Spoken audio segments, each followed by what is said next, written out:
Publicado al poco de mayo del 68, cuando las pintadas proclamaban Marx, Mao, Marcuse por media Europa, el libro se agotó en menos de un mes. Pero no accedí a reimprimirlo, entendiendo que había sido escrito con precipitación y autoimportancia, basculando entre defender la crítica de la cultura y la sociedad de los frankfurtianos y poner de relieve sus limitaciones. El libro incomodó al marxismo español del momento por revisionista. Provocó una breve polémica con el intelectual orgánico del momento, Gonzalo Fernández de la Mora, y obtuvo alguna reseña positiva. Si no me equivoco, fue el primer estudio dedicado aquí monográficamente a la Escuela de Frankfurt. A título privado, la mayor satisfacción que me deparó la seminotoriedad alcanzada por este ensayo y el de Hegel fue que apareciesen por mi seminario en la Autónoma o por Casa Jóvenes, aún no licenciados y llenos de talento: Pablo Fernández Flórez, Fernando Sabater, Félix de Azúa, Javier Echeverría, con los cuales iniciaría una fructífera relación.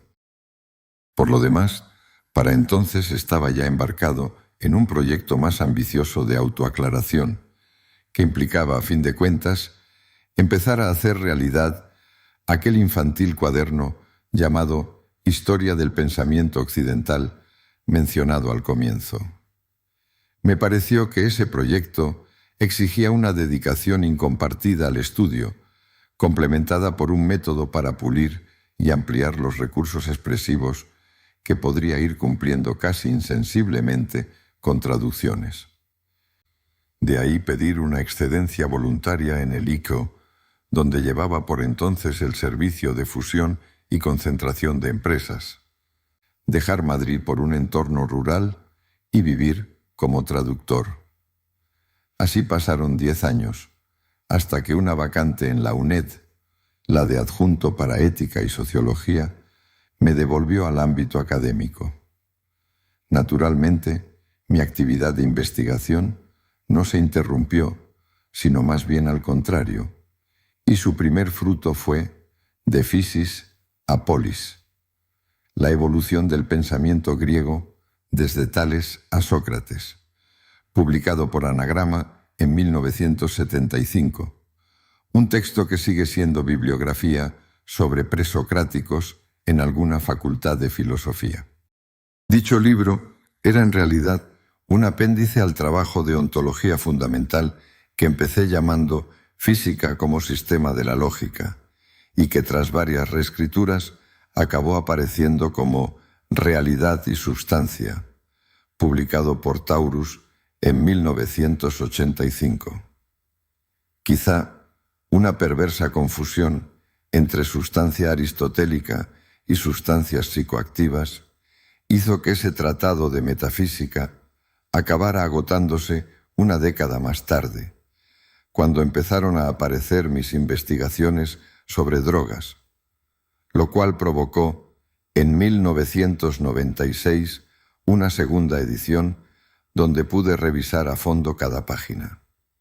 Si hojeo ahora el volumen, me deja atónito tanto trabajo aplicado a un género obsoleto, pero sirvió para hablar menos de prestado. Esto es, para redescubrir el sentido de las categorías: espacio, tiempo, nada, materia, forma, ser, esencia, existencia, posibilidad, necesidad, actividad, vida, y evitarme ulteriores hallazgos inconscientes del Mediterráneo. La metafísica es poesía en prosa, y conocer a Spinoza o a Leibniz introduce a las sutilezas de lo supremamente simple. Siendo estas unas habilitaciones para sociología, otra área de conocimiento, sobran más comentarios. Con todo, no puedo resistirme a observar que realidad y substancia anticipa una reflexión sobre azar y caos, que empezará a ser no ya pertinente, sino inexcusable en teoría económica y ciencias sociales estos últimos años. Cumplida mejor o peor mi pasión de adolescente por la filosofía pura, las investigaciones emprendidas después apuntan todas a fenómenos complejos o propiamente humanos. La primera es Historias de familia, publicada por Anagrama en 1978,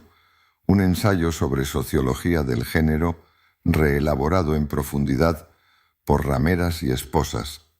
aparecido en la misma editorial en 1993. Partiendo de 4 mitos, Gilgamesh e Ishtar, Zeus y Hera,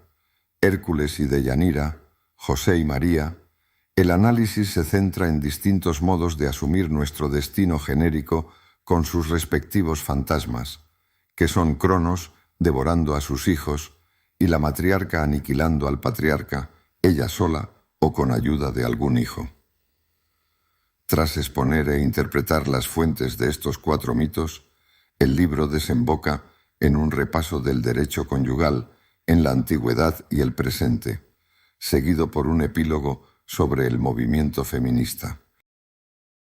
En Historias de familia, la mayor parte del volumen se dedica a la muy abundante mitografía sobre Hércules, cuya figura es expuesta como paradigma antiguo del proletario, sumiso e insumiso inseparablemente. En Rameras y Esposas, esa sección se comprime para exponer el conflicto entre decencia y libertad que caracteriza a la mujer grecorromana, donde sólo las rameras censadas como tales tenían el estatuto jurídico de un mayor de edad.